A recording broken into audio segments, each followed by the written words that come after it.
இறைவனுக்கு முதலிடம் கொடுக்கும் வாழ்க்கை அவரது ஆசீர்வாதத்தால் நிரம்பிய வாழ்க்கையாக மாறும். இறை வார்த்தை: அனைத்திற்கும் மேலாக அவரது ஆட்சியையும் அவருக்கு ஏற்புடையவற்றையும் நாடுங்கள், அப்போது இவை அனைத்தும் உங்களுக்கு சேர்த்துக் கொடுக்கப்படும். மத்தேயு நற்செய்தி அதிகாரம் 6:33. சிந்தனை: புதிய நாள் தொடங்கும் இந்த வேளையிலே நம் வாழ்க்கையின் முதல் இடத்தை இறைவனுக்கு கொடுப்போம்.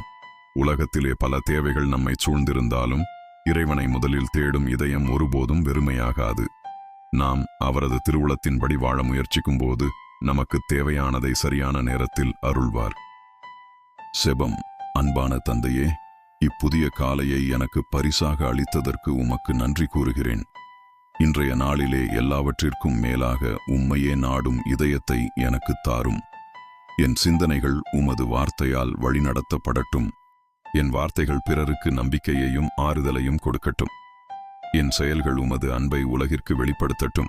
சோதனைகளில் உறுதியும் வெற்றியில் தாழ்ச்சியும், எல்லா சூழ்நிலையிலும் நன்றியுள்ள இதயத்தையும் எனக்கு கொடுத்தருளும். என் குடும்பத்தையும் நண்பர்களையும் இன்று நான் சந்திக்கும் அனைவரையும் உமது அன்பு கரங்களால் ஆசீர்வதித்து காத்தருளும். ஆமென்.